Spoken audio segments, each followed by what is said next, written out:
Graph method को हम लोग इनलार्जमेंट प्रोसेस भी बोलते हैं, और भी बहुत सारे इसके नाम होते हैं, लेकिन ज्यादातर ग्राफ मेथड नाम से ये जाना जाता है। ठीक है।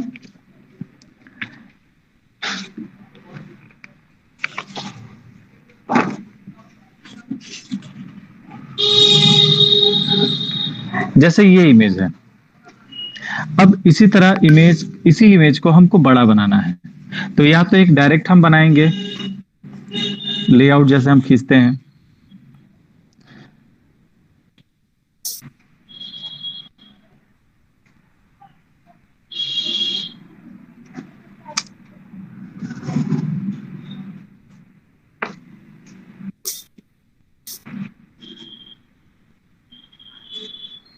ये एक रफ हम लेआउट बनाते हैं, ये डायरेक्ट हम खींच दिए। ठीक है।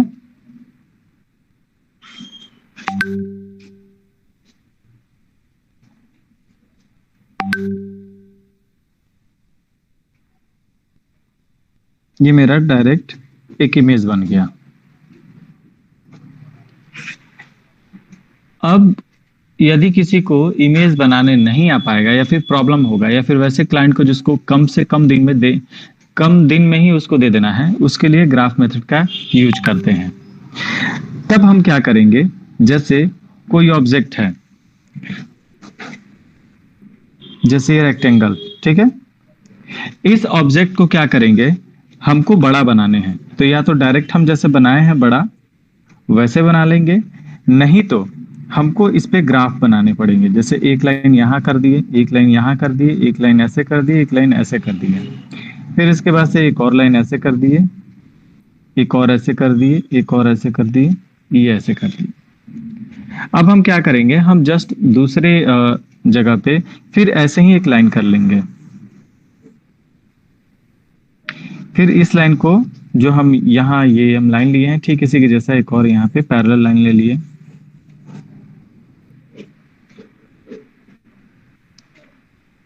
अब हम देखते हैं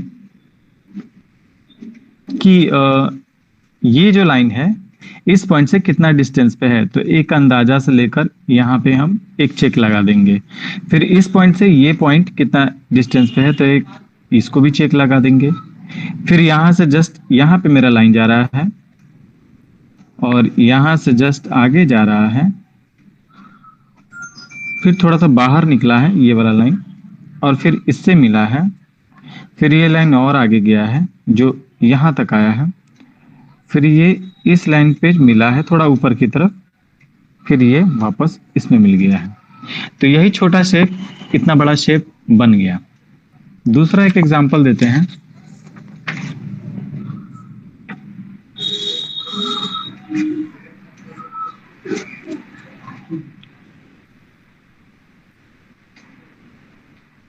एक फ्लावर है, ठीक है, इस फ्लावर को हमको बड़ा बनाना है, तो सबसे पहले ग्राफ मेथड के द्वारा हम इस पे ग्राफ कर लेंगे।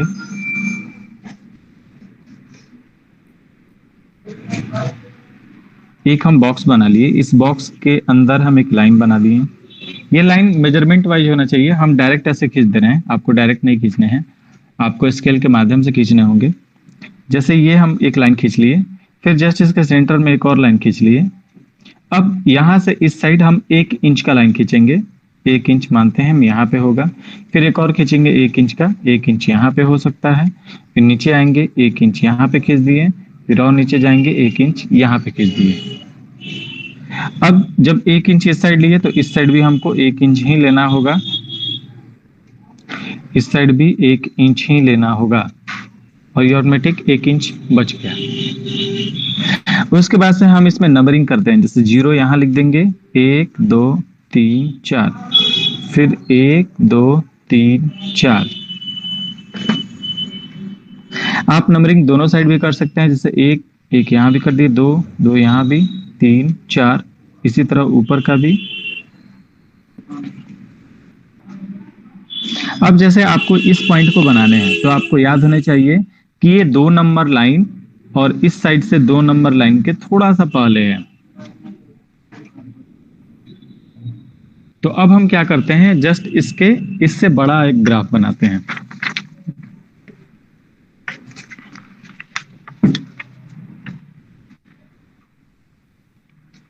तो एक पहले सेंटर लाइन ले लेते हैं। अब हमको लेने हैं 2 इंच, एक इस साइड एक इस साइड, मान के चलते हैं ये 2 इंच है, फिर एक इस साइड, फिर एक इस साइड, फिर इस साइड, फिर एक और लाइन लेंगे इधर।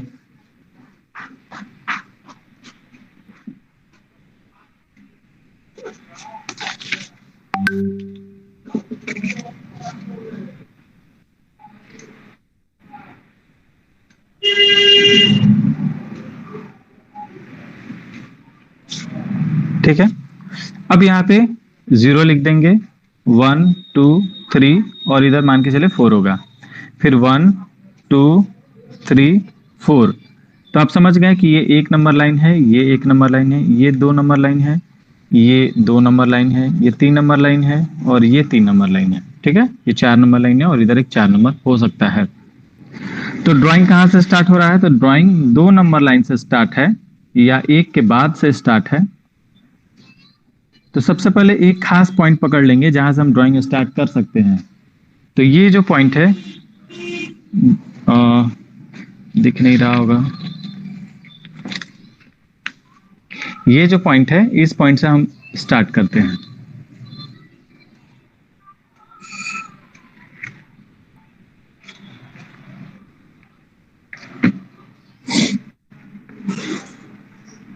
तो ये मेरा लाइन यहां है, यहां पे एक लाइन खींचेंगे,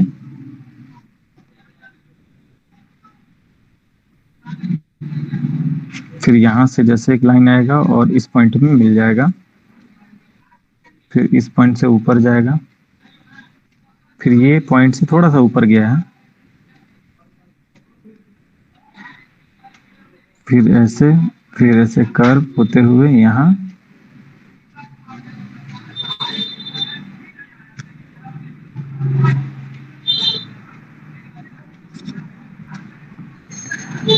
अब इसके जस्ट नीचे आएंगे तो कहां तक आएगा लाइन? तो यहां तक आएगा, फिर यहां से एक लाइन कहां तक जाएगा? तो इस लाइन से इस साइड, यानी कि तीसरे ब्लॉक से आगे ये जा रहा है, तीसरे ब्लॉक से ये आगे जा रहा है। फिर यहां से इस कॉर्नर को छूते हुए इस कॉर्नर को छूते हुए यहाँ इस डायरेक्शन में आया, फिर यहां से एक लाइन हो गया। तो अब समझ में आ रहा है ना कि छोटे से कैसे बड़े बनाएंगे।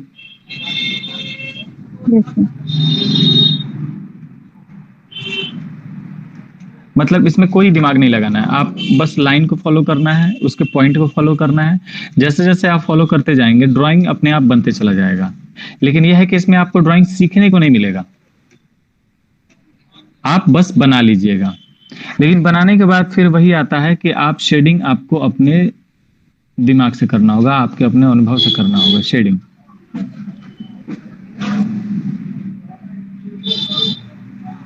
अब इस लाइन में कोई कंफ्यूजन है? जैसे यहाँ पे हम मान के चले कि 1 इंच लाइन लिए और यहाँ पे 1.5 इंच लाइन ली है, तो इस ड्राइंग से 1.5 गुना बड़ा यहाँ पे बना। ठीक है, अगर इसको 2 गुना बड़ा बनाना होगा तो इसको 2 इंच लेंगे, यदि इसको 3 गुना बड़ा बनाना होगा तो इसको 3 इंच लेंगे। समझ में आ रहा है? जी सर। अगर मान के चले कि इससे भी छोटा बनाना है तो क्या करेंगे? ½ इंच। हाँ, ½ इंच लेंगे। अब देखिए, समस्या एक और जगह आता है, कहीं कहीं समस्या ये आता है कि जैसे कि यहाँ का तो मेजरमेंट हम समझ ले रहे हैं कि कहाँ तक होगा, लेकिन अब इससे भी ज्यादा डिटेलिंग आपको पोर्ट्रेट में समझना होगा कि इस पॉइंट से लेकर इस पॉइंट के बीच में कहाँ से ये पॉइंट स्टार्ट हो रहा है।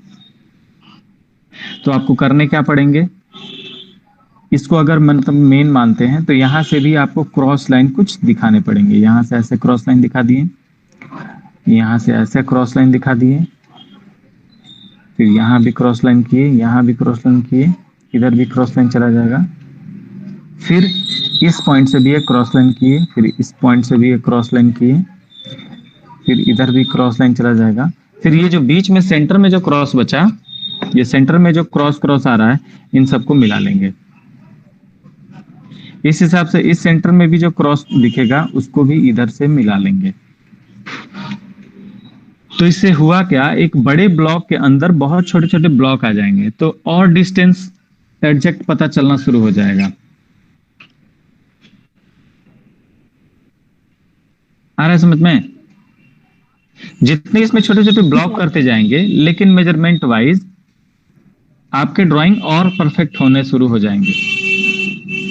जैसे क्यों और कैसे परफेक्ट होना शुरू हो जाएंगे, फिर एक बताते हैं आपको ड्राइंग।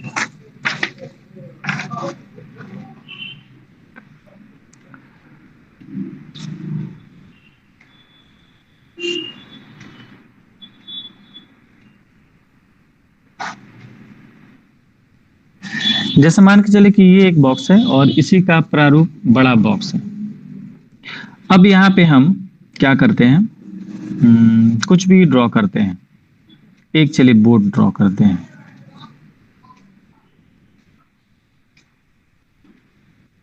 अब इसी बोर्ड को यहाँ पे हमको बनाने हैं। तो सबसे पहले क्या करेंगे, एक उपाय है कि डायरेक्ट हम ड्रॉ कर दें। दूसरा डायरेक्ट ड्रॉ करेंगे तो सबसे पहले सेंटर इसका ये वाला पोर्शन देखिएगा ना कि इस साइड कितना स्पेस बच रहा है और इस साइड कितना स्पेस बच रहा है। पहले इसको मिलाएंगे, मिलाएंगे ना, नीचे कितना स्पेस बच रहा है। लेकिन ये आपको एग्जैक्ट दूरी पता चल जाए, एग्जैक्ट पॉइंट पता चल जाए, इसके लिए आप क्या करेंगे, तो इसके लिए आपको एक अंदाजा होना चाहिए कि मेरा पॉइंट कहाँ जाएगा। तो हम आपको प्रैक्टिस के लिए बोले थे ना कि एक लाइन खींचेंगे, इसका बीच का सेंटर देखेंगे, एक लाइन खींचेंगे, वो 1 इंच तक का होना चाहिए। ये एक्सरसाइज जब तक नहीं करेंगे ये समझ में नहीं आएगा। तो अगर हम डायरेक्टली अगर इस पॉइंट को ढूंढेंगे तो यहाँ पे सेंटर है, सेंटर के जस्ट पहले है, तो यहाँ पे मान के चलिए ये सेंटर होगा, सेंटर के जस्ट पहले यहाँ पे है, तो ये वाला पॉइंट यहाँ तक आएगा, वो जो बोट वाला पॉइंट है। लेकिन हमको इसमें ग्राफ सीखना है, तो करेंगे क्या, तो सेंटर पॉइंट से एक लाइन लेंगे, यहां भी सेंटर पॉइंट से एक लाइन लिए। अब हम इस पार्ट के बीच में डिवाइड करेंगे, तो इस पार्ट के बीच में भी डिवाइड कर दिए, फिर यहां भी बीच में डिवाइड कर दिए। हम भी वैसे ही करेंगे, इसमें यहां भी डिवाइड किए, यहां भी डिवाइड किए। अब हम चाहेंगे तो जस्ट इसके बीच के भी सेंटर को निकाल सकते हैं,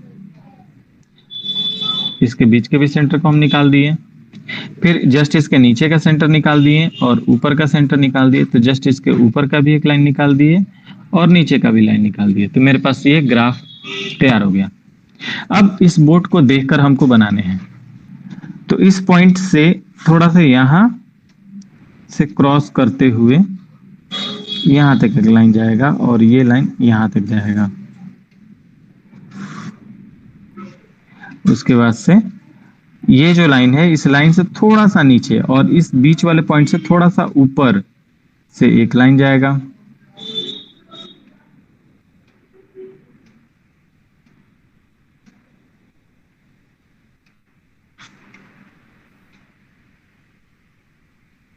फिर यहां से एक नीचे की तरफ लाइन जाएगा इस पॉइंट तक, फिर यहां से नीचे तक लाइन जाएगा इस पॉइंट से यहां तक,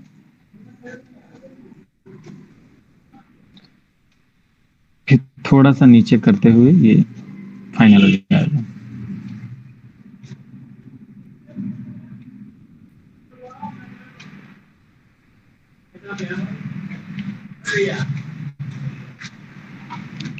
समझ में आ रहा है अब ग्राफ प्रोसेस? Yes yes. तो इससे आप छोटे से ड्राइंग को आप बड़े शेप में बना सकते हैं, ठीक है। और चूंकि ये भी जानना जरूरी है क्योंकि इसके बाद से कलर स्टार्ट हम करेंगे। आप लोग का अगर इसके पहले जो भी प्रॉब्लम है वो सब पूछिए, जैसे कि नोज में कोई प्रॉब्लम, ईयर में प्रॉब्लम, शेडिंग नहीं समझ में आ रहा है उसको प्रॉब्लम, आईब्रो में प्रॉब्लम, हेयर में प्रॉब्लम, या पूरा ओवरऑल फेस को बनाने के बाद उसको जब अंदर रखते हैं सारे मतलब सेंस आईज में उसको, तो उसमें प्रॉब्लम, किस में प्रॉब्लम होता है? देखिए समझ में आना वो अलग चीज है, अगर समझ में आता है तब तो धीरे धीरे बन जाएगा, लेकिन अगर समझ में ही नहीं आ रहा है तो गड़बड़ है। तो इसलिए आप प्रीवियस जो भी पढ़ाए हैं हम, वो सारे समझ में आने चाहिए। अगर फिर भी कंफ्यूजन है तो पूछिए।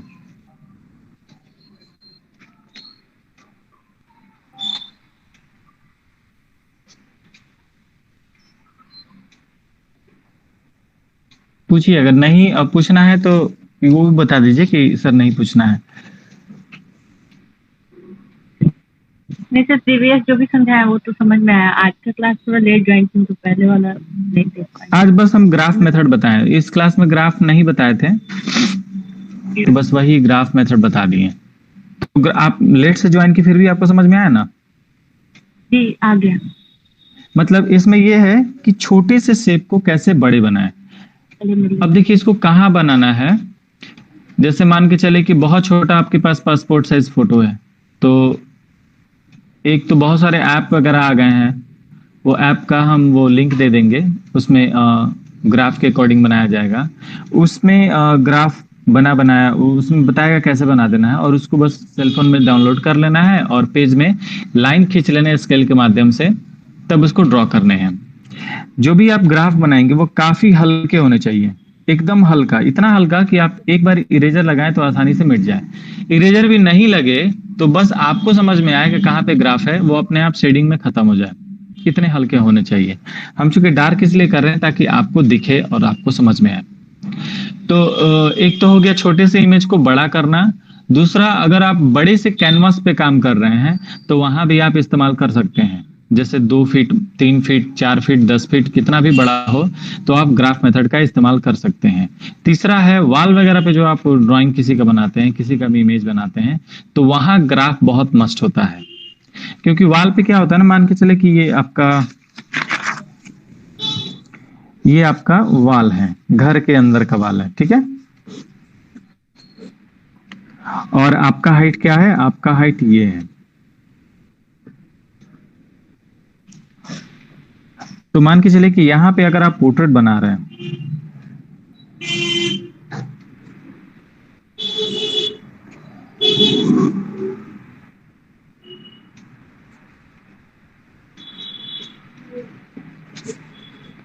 जैसे यहां आप पोर्ट्रेट बना रहे हैं, तो जब आप यहां बनाना बैठिएगा, चाहे यहां बना रहे हैं, तो आपको ये पोर्शन दिखाई नहीं देगा। जब यहां बनाएंगे तो ये पोर्शन दिखाई नहीं देगा, जब हेयर बनाएंगे तो ये पोर्शन नहीं दिखाई देगा। मतलब जितना आप ज्यादा बड़ा बनाइएगा, आप उस ड्राइंग को बहुत कम देख पाइएगा। समझ रहे हैं? कम देखने का मतलब, यस सर। जैसे मान के चले कि हम ये ड्राइंग बना रहे हैं, तो ये तो मेरे लिए छोटा है ना, तो ओवरऑल हम जब ये देख रहे हैं तो ये भी देखेंगे, तो सबको हम बैलेंस करते हुए ड्राइंग बना रहे हैं। यहाँ पे अगर मान के चले कि एक आंख ऊपर चला जाएगा, एक आंख नीचे चला जाएगा, तो हम देख रहे हैं कि एक आंख ऊपर जा रहा है, तब तक हम उसको सही कर लेंगे। लेकिन दीवार पे अगर आप इतना बड़ा बना रहे हैं, चाहे किसी भी कैनवास पे जब इतना बड़ा बनाइएगा, तो यहाँ पे आप तो बना रहे हैं, ये आपके सर से भी बड़ा होगा, तो यहाँ का आप नहीं देख पाइएगा, तो वो आपको रेशियो पता नहीं चलेगा कि मेरा ड्राइंग कहाँ जा रहा है, कैसे जा रहा है। तो इसलिए ग्राफ मेथड का यूज करते हैं। ग्राफ में क्या होता है, बस जहां जहां लाइन हमको दिख रहा है वहां ड्रॉ करते जा रहे हैं, और जब लास्ट में जब हम बना लेंगे और नीचे आकर देखेंगे तो मेरा पूरा ड्राइंग परफेक्ट बना हुआ दिखेगा। इसलिए कुछ कुछ जगह ग्राफ मेथड का इस्तेमाल किया जाता है, इनलार्जमेंट प्रोसेस का इस्तेमाल किया जाता है। सर आप जो बिना देखे ड्राइंग बनाते हैं वो कैसे बनाते हैं? ये जैसे देखिए, बिना देखे हुए ड्राइंग बनाना का मतलब क्या हुआ, एक जैसे आप देखे हैं, क्या बनाते हैं ना। हाँ, मतलब इस चीज को सुनिए कैसे आएगा। एक जिसको आप देखे हैं, ठीक है, और देखने के बाद से जब उसको ड्राइंग आप बनाते हैं, मतलब सामने बैठा के बना रहे हैं या फिर किसी फोटोग्राफ से बना रहे हैं, तो उस समय आपका थोड़ा थोड़ा कैरेक्टर मिलना शुरू हो जाएगा, अगर पहला प्रैक्टिस आप कर रहे हैं। इसी तरह करके 2-3 बार प्रैक्टिस किए बैठाकर, तो आपको ड्राइंग वो बनाने आ गया। उसके बाद आप क्या करेंगे, उसी पोजीशन में बिना देखे हुए बनाने की कोशिश करेंगे। तो जब बिना देखे बनाएंगे तो उसके खास खास कैरेक्टर को आप अपने ध्यान में रखेंगे और ऑटोमेटिक वो बनते चला जाएगा। ठीक है, अब उसको आपको बहुत बार प्रैक्टिस करने पड़ेगा, 10 से 15, 20 बार, 25 बार आपको प्रैक्टिस करने पड़ेंगे एक ही पोजीशन का, एक ही इमेज का। जब आप प्रैक्टिस कर लेंगे तो आपको वो फेस हमेशा के लिए याद हो जाएगा।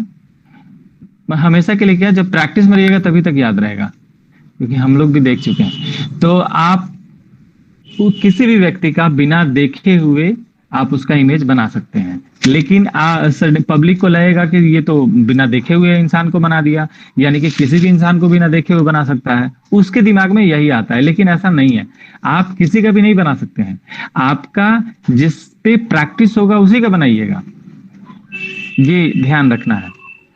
एक अगर आप कोई स्टेज पे परफॉर्म कर रहा है, ड्राइंग बना रहा है किसी का, तो उसके पीछे बहुत सारा प्रैक्टिस होता है, हो सकता है 10-20 बार वो प्रैक्टिस किया हो उस चीज का, तब वो जाकर निखर कर आया है।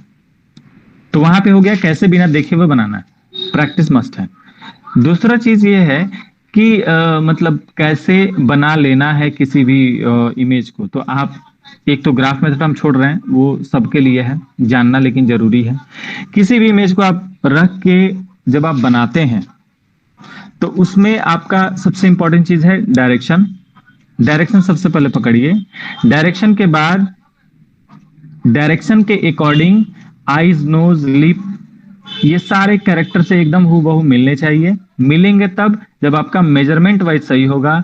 आंख का प्लेसमेंट कहाँ है, आंख से जुड़ा हुआ नोज का प्लेसमेंट कहाँ है, नोज से जुड़ा हुआ लिप का प्लेसमेंट कहाँ है, सबका एग्जैक्ट मेजरमेंट करके बनाना है। अब मेजरमेंट जो करना है अपने विवेक से मेजरमेंट करना है, अपने ब्रेन से मेजरमेंट करना है, अपने अंदाजा से मेजरमेंट करना है।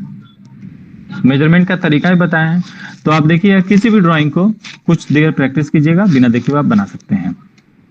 अब हम जैसे ये इमेज बनाए, दूसरे पेज लेते हैं। जैसे हमको इमेज एक बनाने हैं, पोर्ट्रेट बनाने हैं, ठीक है। तो सबसे पहले हम साइड व्यू बना लेते हैं। तो ये फोरहेड है, ये हम नीचे आए, ये नोज के लिए हम शेप ले लिए, ये लिप के लिए शेप ले लिए,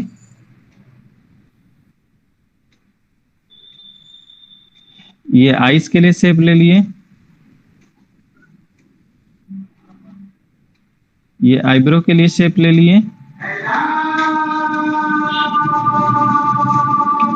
ये हेयर के लिए शेप ले लिए। अब जैसे ये बिना देखे हुए बनाए एज एग्जांपल, तो ये कैसे बन गया। तो ये देखिए, ये बिना देखे हुए बनाया है और ये किसी का फेस नहीं है, ये किसी का फेस नहीं है, बस एक कैरेक्टर है।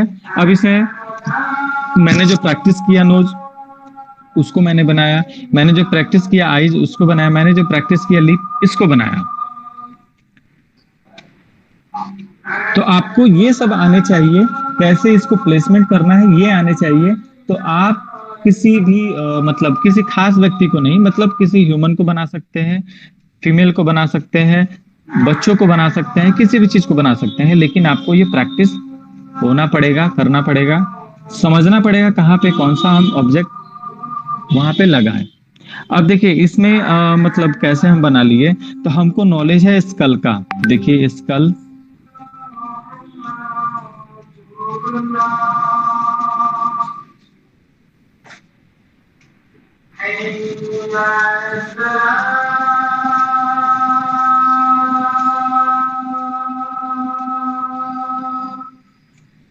ये सब हम डार्क थोड़ा कर ले रहे हैं।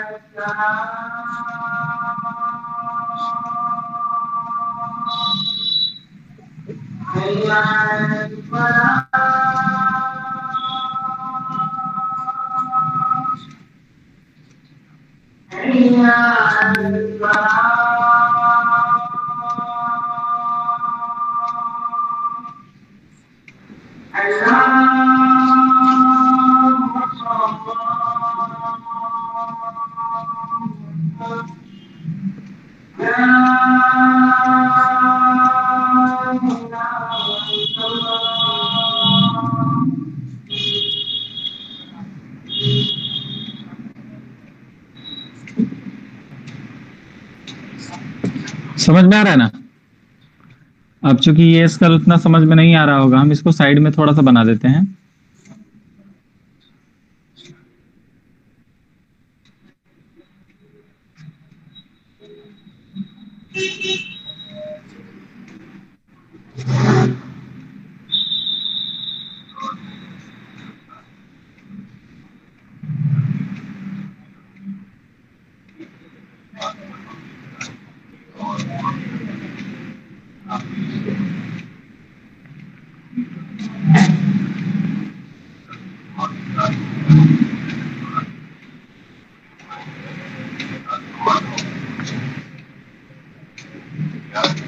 समझ में आ रहा है?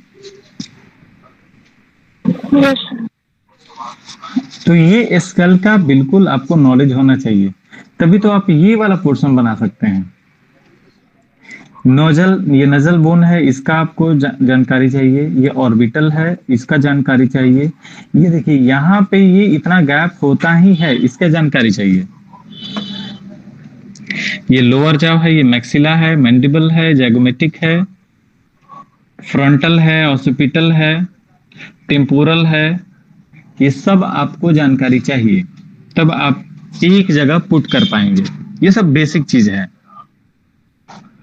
लेकिन हाँ, जब आप ड्राइंग बना रहे हैं और ड्राइंग बनाने के क्रम में बहुत सारे आपको जब प्रॉब्लम फेस होंगे, तो उस प्रॉब्लम को धीरे धीरे सॉल्व भी करते रहना है। जिस प्रॉब्लम का मतलब भंडार बना के नहीं रखना है। तो इसीलिए हम पूछते हैं कि जो जो प्रॉब्लम है पहले प्रॉब्लम पूछिए, ताकि जो भी प्रॉब्लम हो वो धीरे धीरे रिड्यूस होते रहे, खत्म होते रहे। एज एग्जाम्पल हम देते हैं कि एक ग्लास में गंदा पानी है, ठीक है? तो इस गंदे पानी में हम साफ पानी कैसे डालेंगे? तो सबसे पहले आपको काम करना पड़ेगा, गंदा पानी को निकालना पड़ेगा, तब इसमें आप साफ पानी डाल सकते हैं। ये बहुत आसान टेक्निक है, गंदा पानी को निकाल देना, फिर साफ पानी भर लेना। इसलिए जो जो प्रॉब्लम है उसको जैसे जैसे आप बाहर निकालेंगे, प्रॉब्लम का सॉल्यूशन अंदर चला जाएगा और फिर प्रॉब्लम नहीं होगा। हम लोग लेआउट क्यों खींचते हैं? लेआउट इसलिए खींचते हैं कि जो भी मेरा लेआउट में प्रॉब्लम हो, वो प्रॉब्लम को हम फिर दोबारा रिपीट नहीं करें और फाइनल ड्राइंग बनाएं। इसलिए हम लेआउट बनाते हैं। चलिए, तो ये हो गया साइड व्यू का फेस। अगर हम फ्रंट फेस बनाते हैं तब कैसे हम बनाएंगे? तब भी हम स्कल का यूज करेंगे। स्कल का यूज करने से पहले हम ड्राइंग कर देते हैं। तो सबसे पहले हम आईज बनाते हैं।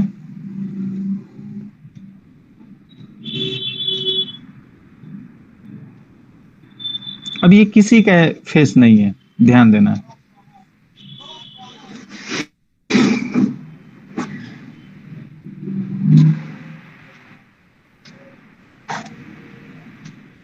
दो आंखों के बीच में एक आंख का गैप है।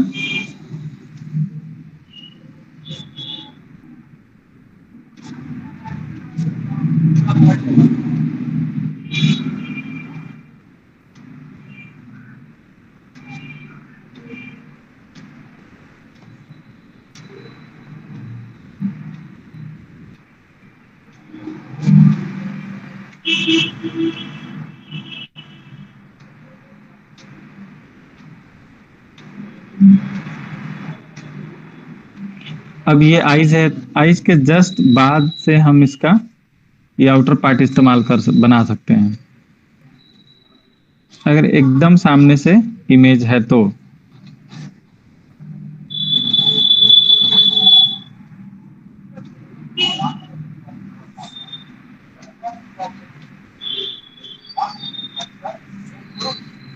ये फोरहेड,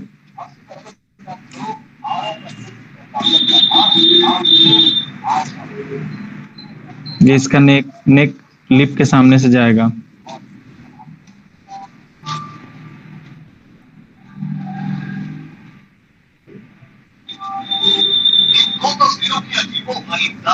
राजेश, अब वॉल्यूम कम करो।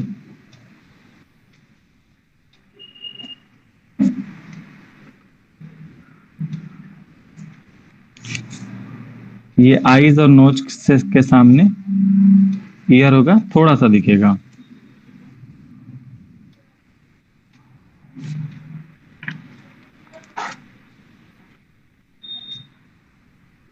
हेयर बना दिए।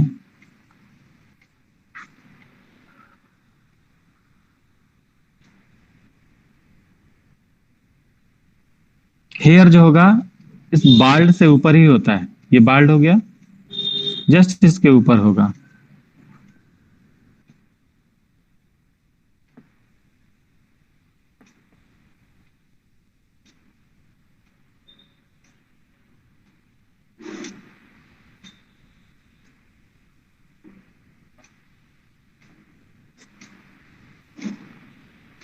आ रहा है समझ में?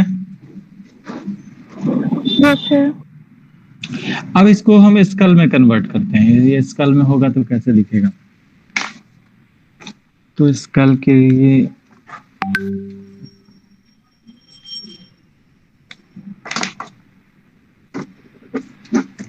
चलिए ब्लैक पेन का यूज करते हैं ताकि समझ में आ जाएगा। तो सबसे पहले हम नोज यहाँ पे दिखाते हैं।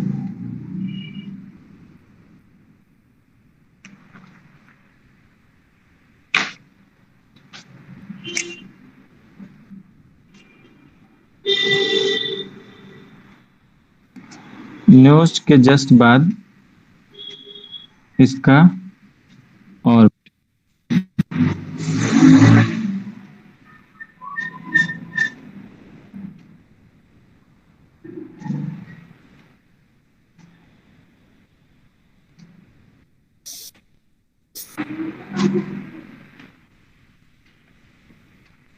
ऑर्बिट के जस्ट बाद इसका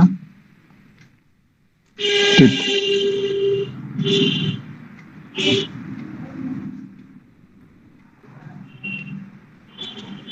यहाँ पे इसका जागोमेटिक बोन,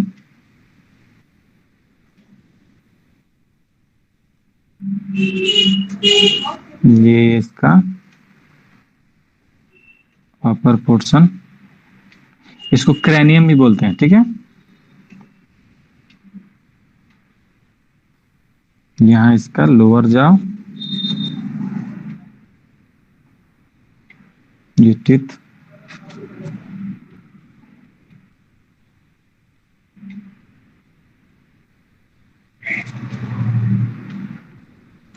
समझ में आया?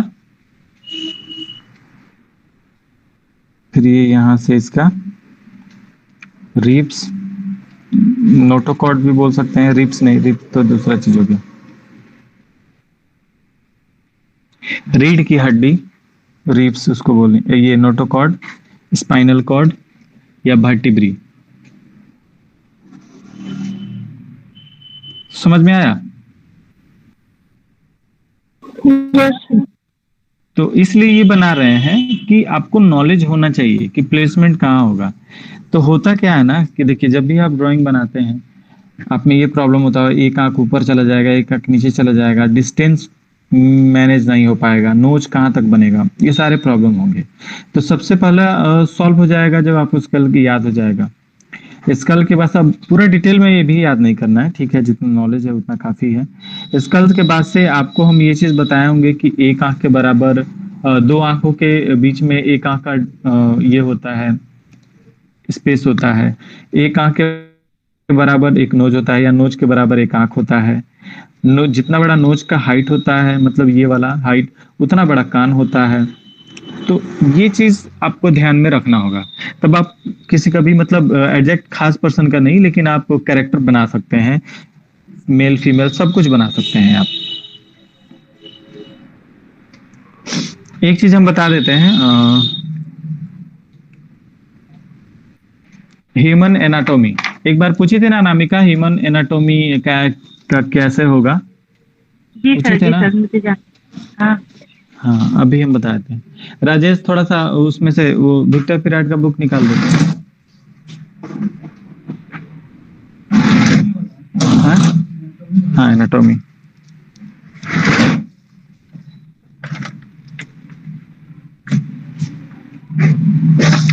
या फिर देखो तो वो होगा चेरी का, आदित्य चारी।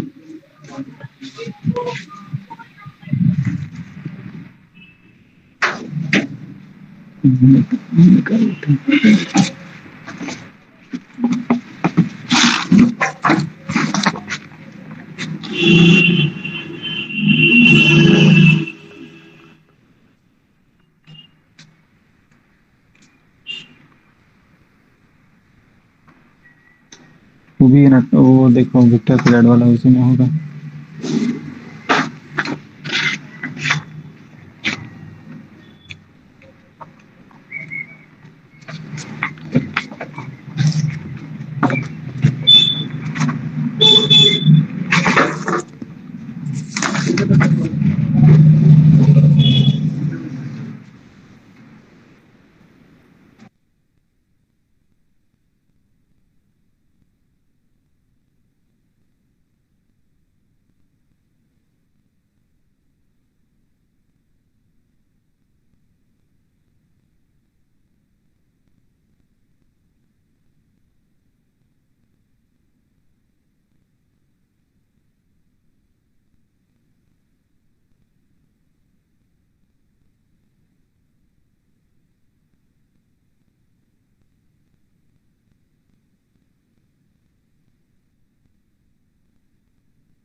चलिए, एक बुक मेरे पास मिल गया, ठीक है।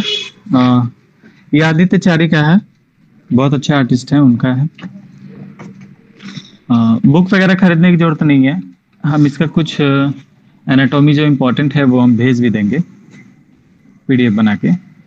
इसमें देखिए, ये स्कल हो गया, ये पूरे को स्केलेटन बोलेंगे, इसका जो पूरा इमेज है उसको स्केलेटन बोलेंगे। ऊपर वाले पोर्शन को स्कल या क्रेनियम बोलते हैं। क्रेनियम ये पार्ट को बोलते हैं जिस पार्ट में ब्रेन रहता है, ठीक है। क्रेनियम सबसे हार्ड सरफेस होता है, वो कैलकेरियस बना होता है। कैलकेरियस, कैलकेरियस यानी कि वो कैल्शियम कार्बोनेट का बना होता है, जिसको हम कैल्शियम से भी बोल सकते हैं बना हुआ। तो ये पार्ट को क्रेनियम बोलते हैं, जिसमें ब्रेन रहता है, और ब्रेन को सुरक्षित रखना हमारा ये बोन का काम होता है। इस पार्ट को स्कल बोलेंगे और पूरे पार्ट को स्केलेटन बोलेंगे। स्कल के जस्ट नीचे यहां से लेकर यहां तक के पोर्शन को हम नोटोकॉर्ड बोलते हैं या स्पाइनल कोड बोलते हैं, ठीक है। नोटोकॉर्ड या spinal cord, generally spinal cord ज्यादा बोला जाता है। अब इस स्पाइनल कोड में 3 पार्ट होते हैं, ठीक है। एक पार्ट को बोलते हैं सर्वाइकल, और इसको बोलते हैं थोरेक्स, और इतने सारे पार्ट को बोलते हैं लुम्बार। यहां से स्टार्ट होता है स्पाइनल कोड और यहां पे खत्म होता है। जस्ट इसके इस वाले पार्ट को हम लोग सैक्रम बोलते हैं। इस वाले पार्ट को सैक्रम बोलते हैं, जिस पे हम बैठते हैं, ठीक है। ये जो बोन होता है, ये जो बोन होता है, इसको पैल्विक रीजन बोलते हैं। पैल्विक बोन भी बोल सकते हैं, पूरा ओवरऑल बोन को मिला के पैल्विक बोन, क्योंकि इसमें छोटे छोटे बोन्स भी होते हैं, उसके नाम है, तो उसको जानने की जरूरत नहीं है। फिर हम यहां पे आते हैं, ये जो होता है ये रिप्स होता है। रिप्स, जिसको हम लोग सीने की हड्डी भी बोल सकते हैं, ठीक है। इसको जनरली बाती भी बोलते हैं। अब ये रिप्स 2 तरह के होते हैं, इसमें 2 तरह के बोन होते हैं। एक ये वाला बोन जो होता है, जो दोनों रिप्स को जोड़ने के काम आता है, ये बनता है कार्टिलेज बोन। कार्टिलेज हम बताए होंगे आपको स्कल के टाइम में, जैसे नोज का बोन होता है, जैसे कान का बोन होता है, ये होता है कार्टिलेज, कार्टिलेज का बना होता है। और साइड में कैलकेरियस बोन होते हैं जो कैल्शियम कार्बोनेट के बने होते हैं, कैल्शियम के बने होते हैं। अब ये जो कैल्शियम कार्बोनेट बोन होते हैं और ये कार्टिलेज बोन होते हैं, ये कार्टिलेज क्या करता है, इन दोनों को जोड़ के रखता है। यदि कोई सीने के बल गिर जाता है, ठीक है, या फिर सीने पे अगर चोट लगता है, तो वो कार्टिलेज बोन ही है जो इसको सुरक्षित रखते हैं। कैसे? अगर ये बोन कैल्शियम कार्बोनेट बोन पे अगर चोट लगता है तो ये टूट सकते हैं, ठीक है। अगर यहाँ पे ये नहीं रहेगा कार्टिलेज, कार्टिलेज, तो क्या होगा कि स्टफ हो जाएंगे, यानी कि ऐसे होता है ये, और काफी हार्ड रहते हैं। अगर ये ऐसे जुड़े हैं तो काफी हार्ड रहेंगे, कुछ भी गिरेगा तो ये ब्रेक कर जाएंगे। लेकिन जब ये कार्टिलेज बोन से जुड़ा रहता है तो कुछ भी चोट लगता है तो ये फिर जंप करता है, ये ऐसे जंप करता है। अगर ये कार्टिलेज नहीं रहेगा तो हमारा लंग्स सांस नहीं ले पाएगा। अगर किसी में से कार्टिलेज अगर निकाल दिया जाए तो बाकी सारे बोन क्या हो जाएंगे, स्टफ हो जाएंगे। तो हम देखते हैं जब भी सांस लेते हैं तो हमारा सीना फूलता है फिर पिचकता है, जिसको डायस्टोल और सिस्टोल बोलते हैं। तो ये डायस्टोल यानी फूलना और सिस्टोल मतलब सिकुड़ना नहीं हो पाएगा। तो ये यहाँ पे कुछ पोर्शन कार्टिलेज होता है और इसको बोलते हैं आपका स्टर्नम, इसको स्टर्नम बोलते हैं। ये रिब्स हो गए, स्टर्नम्स हो गए। कुछ बोन यहाँ पे निकले रहते हैं, इसको 12th रिब्स बोलते हैं। इसका इंपॉर्टेंट नहीं है जानने का। फिर अब यहां पे आते हैं, तो यहां से जुड़ा रहता है ये बोन, इस बोन को बोलते हैं स्कैपुला। और जस्ट इसके बाद यहां का बोन होता है, ये सिर्फ हम समझा रहे हैं, ठीक है, भले आपके दिमाग में जाए चाहे ना जाए, कुछ दिन के बाद से चला जाएगा। इस बोन को बोलेंगे क्लैविकल। अगर कोई ज्यादा दुबला हो जाता है तो उसका ये बोन क्लैविकल बहुत ज्यादा दिखने लगता है। और ये क्लैविकल और ये पीछे का स्कैपुला, छोटे बच्चों को जब आप एक हाथ पकड़ के उठाते हैं ना तो पीछे का स्कैपुला उखड़ जाता है, इसीलिए बोलते हैं कि छोटे बच्चों को एक हाथ से नहीं उठाना चाहिए, उनका बाजू उखड़ जाएगा। तो यही स्कैपुला उखड़ जाता है। मेरे पास एक और बुक था, वो अभी नहीं मिल रहा है, उसमें एक बार और हम आपको समझा देंगे तो और अच्छा से समझ में आएगा। तो ये स्कैपुला और क्लैविकल दोनों मिलकर ये हाथ को चलाते हैं, ठीक है। अब ये जो पोर्शन है इसको बोलते हैं हैमर, हैमर यानी हथौड़ा, तो इसको हैमरस बोन बोलते हैं। ये आपका 10 नंबर यहाँ पे इंडिकेट किया गया है, तो इसको बोलेंगे हैमरस बोन, ठीक है। हैमरस बोन से दो बोन जुड़े रहते हैं, एक को बोलते हैं अल्ना और एक को बोलते हैं रेडियस। अल्ना और रेडियस। आप अपना हाथ को जैसे यहाँ पे हम ऐसे मोड़ेंगे ना तो ऐसे दिख तो नहीं रहा है, ये आपको दिखेगा हल्का।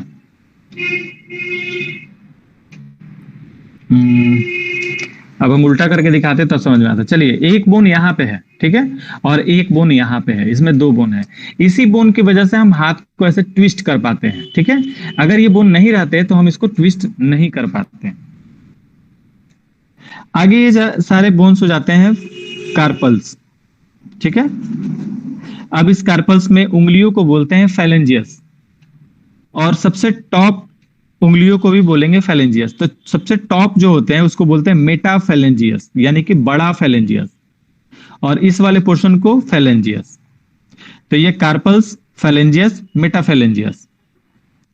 अब जस्ट आप यहां आते हैं तो ये बोन होता है फ्यूमर बोन, यानी कि जो थाई का बोन जो होता है इसको बोलेंगे फ्यूमर बोन। फ्यूमर बोन के बाद से एक पॉइंट यहां पे होता है, ये इसको बोलते हैं पटेला, ठीक है। ये होता है पटेला। आप जब आप बैठेंगे तो ये पटेला आपके ये दोनों बोन के बीच के अंदर चला जाता है, और जब आप खड़े होते हैं तो ये पटेला दोनों बोन से बाहर निकल जाता है। इस पे आप ध्यान दीजिएगा। जस्ट इसके नीचे आता है दो बोन, इसमें भी होते हैं, जैसे हाथ में दो बोन होते हैं उस तरह ये पैर के मतलब इस नी के नीचे दो बोन होते हैं। इसको हम बोलेंगे टीबिया और फिबुला। टीबिया जो बहुत आगे का बोन होता है, मोटा बोन होता है जिससे हम खड़े हो पाते हैं, और फिबुला इसका सपोर्टिंग बोन है जो पीछे पतला होता है। अब जस्ट इसके नीचे आ जाता है जिसको बोलते हैं आपका फेलेंजियस, इसमें भी आ जाएगा फेलेंजियस, आगे वाला मेटाफेलेंजियस, और जस्ट पूरे पोर्शन को बोल देंगे टॉर्सल्स, पूरे पोर्शन को टॉर्सल्स बोलेंगे। चलिए, ये तो एक रफ डायग्राम हम बता दिए कहां पे कौन सा बोन होता है। अब मेल फीमेल में थोड़ा सा अंतर बता देते हैं। तो अभी हम बताए थे ये हो गया पेल्विक रीजन, तो ये पेल्विक बोन है। मेल का पेल्विक बोन बहुत छोटा होता है, ठीक है, फीमेल के पेल्विक बोन के तुलना में। अब देखिए, मेल का जो ये फ्यूमर बोन होता है, फ्यूमर बोन का जो ये स्पेस होता है ये छोटा होता है फीमेल के फ्यूमर बोन की तुलना में। अब इसका कारण क्या होता है? तो कारण ये होता है कि मेल चाइल्ड बॉर्न नहीं कर सकते हैं, फीमेल चाइल्ड बॉर्न कर सकती है। इसलिए इसके एम्ब्रियो को सुरक्षित रखने के लिए ये पेल्विक रीजन जो होता है वो ऐसे वाइड होता है, ठीक है, और मेल रीजन में ऐसा कुछ होता नहीं है, तो इसका पेल्विक रीजन वाइड नहीं होता है। बस यही कारण है। इसलिए फीमेल का जो थाई भी होता है, जिससे हम फ्यूमर बोन बोलते हैं, ये थाई काफी ज्यादा चौड़ा रहता है बाय नेचुरली। मेल का थाई उतना चौड़ा नहीं रहता है, क्योंकि ये पेल्विक रीजन को संभालने के लिए ये फीमर अपना साइज बढ़ा लेता है। जैसे यहां पे आप देखेंगे, ये एज एक मेल का स्ट्रक्चर है, आप देखेंगे कि यहां एकदम सीधा है, यहां भी सीधा है। लेकिन अगर फीमेल की बात करें तो ये वाला वाइड हो जाएगा, ये मान के चले कि ये यहां पे आ जाएगा और ये पोर्शन यहां पे आ जाएगा, लेकिन पैर वहीं पे रहेगा, तो ये जो बोन है ये घसक कर ऐसे हो जाएगा।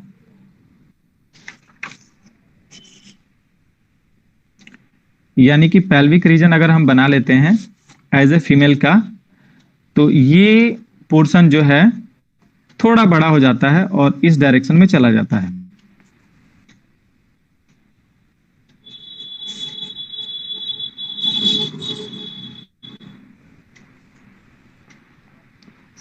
अब समझ में आया? अगर यही मेल होगा तो ये पेल्विक रीजन का ये गट्स जो है ये छोटा हो जाएगा और जो लाइन है ऐसे सीधा हो जाएगा।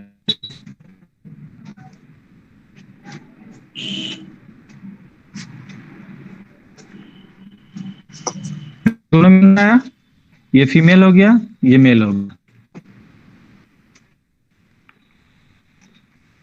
ये चीज समझ में आया ना? जी सर। चलिए अब आगे बताते हैं। इसमें आगे नहीं दिया है, लेकिन आगे हम बता देते हैं।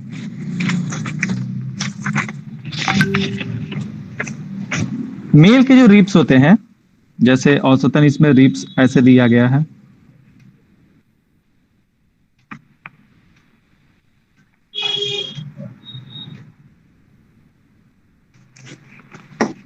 ये ऐसे हैं। इसका स्पाइनल यहां बना दिए, इसका पेल्विक बोन यहां बना दिए, ये मेल के हैं। अब जस्ट फीमेल का अगर बनाएंगे तो ये जो रीजन ऐसे था, ये फीमेल का एकदम एडजेक्ट ऐसे हो जाएगा। ये स्टर्नम,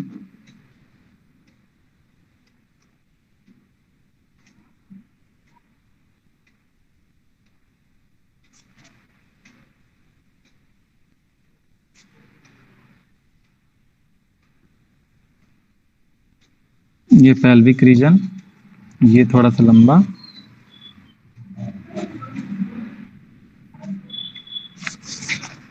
ये इसका शेप ऐसे जाएगा, लेकिन फीमेल का बहुत ज्यादा चला जाएगा,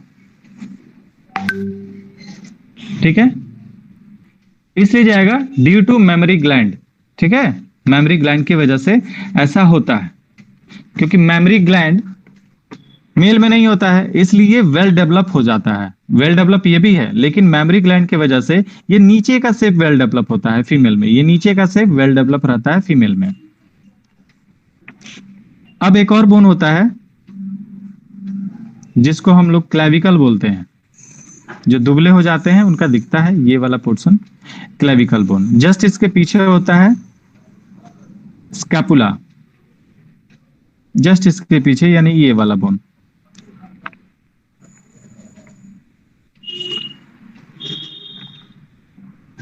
फीमेल में क्लेविकल थोड़ा मेल से लंबा होता है, बड़ा होता है, ठीक है, और आगे की तरफ निकला रहता है। आप लोग कभी ध्यान दिए होंगे गर्दन के नीचे का जो बोन दिखता है वो मेल में थोड़ा सा कम दिखता है, लेकिन फीमेल में बहुत ज्यादा दिखता है अगर फीमेल दुबली है तो, ठीक है, बहुत ज्यादा दिखता है, क्योंकि ये बोन पूरे बॉडी को बैलेंस करता है।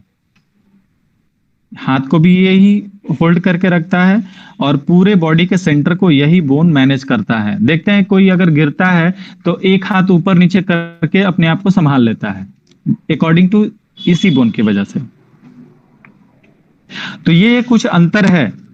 और फीमेल और मेल में कैसे मतलब पहचानेंगे बोन से, तो ये आप लोग को थोड़ा सा हम हिंट्स दिए हैं, आगे और डिटेल हम बता देंगे। अभी हम क्या करेंगे, ग्रुप में एक ऐप का लिंक भेजेंगे, ठीक है, ग्रिड मेकर उसका नाम है, आप उससे ग्रिड एक बना लीजिएगा और प्रैक्टिस कीजिएगा बनाने के लिए, ठीक है। इसके अलावा कोई आप लोगों के पास क्वेश्चन है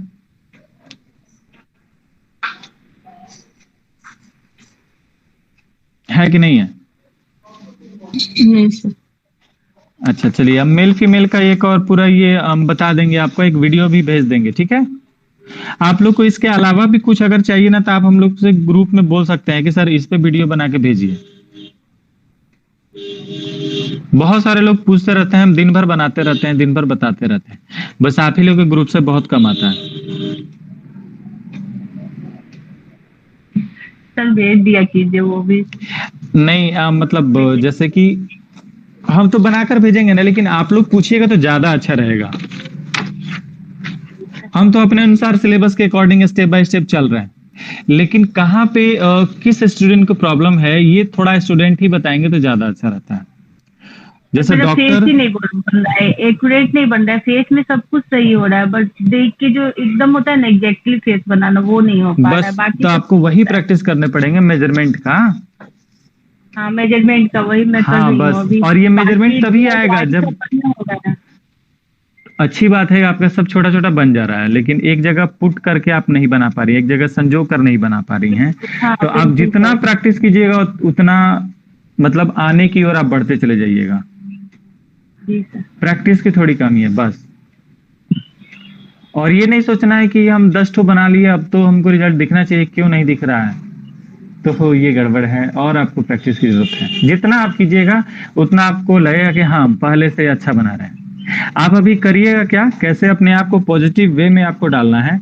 आप अपना बहुत पहले का ड्राइंग निकाल कर देखिए, ठीक है, और अभी का ड्राइंग निकाल के देखिए, आपको अंतर दिखाई देगा कि हाँ अब तो कुछ अच्छा हम बना रहे हैं। तो वैसे आप जब देखिएगा ना तो आपको पॉजिटिव वेब मिलेंगे और आपको लगेगा कि हाँ नहीं हमको और मेहनत करना चाहिए। नेगेटिव कभी नहीं सोचना। बहुत ज्यादा है, बहुत ज्यादा है, मतलब कि तो और समझ में तो आ रहा है, बस वही है कि एक्यूरेट नहीं बन पा रहा है। बस धीरे धीरे बनेगा, धीरे धीरे बनेगा, इतना कम टाइम में नहीं आता पोर्ट्रेट, बहुत मेहनत करना पड़ता है। लेकिन हम सोच रहे हैं कि आप लोग को जल्द से जल्द आ जाए, तो ड्यू टू प्रैक्टिस पे डिपेंड करता है। अब जितना हम मेजरमेंट वाला बताए ना कि ये ऐसे आप मेजरमेंट कीजिए, ये आप कीजिए, तो ये सारा हम अपना अनुभव शेयर किए हैं, ठीक है। और ये चीज जैसे दूसरे किसी को कॉलेज वगैरह में बताया जाता है तो ये नहीं बताया जाता है, ये स्टूडेंट खुद अपने अनुभव से पता लगाते हैं। उनको पता भी नहीं रहता कि हमको मेजरमेंट करने कैसे आ गया। जैसे अभी बताया ना कि आप इसका प्रैक्टिस कीजिए, लेकिन कुछ साल पहले हमको ये भी नहीं पता था कि ये भी चीज किया जा सकता है एक्स्ट्रा में, तो वो चीज हम आपको बता रहे हैं। समझिए कि हम अपना अनुभव आपको दे रहे हैं, तो जाहिर सी बात है कुछ अच्छा होना चाहिए। तो आप लोग प्रैक्टिस करिए और जितना अच्छा हो सके क्वेश्चन आप पूछिए और हमसे वीडियो मांगिए। इसके अलावा भी किसी भी सब्जेक्ट पे मतलब ड्राइंग पे ही आप वीडियो हमसे मांग सकते हैं।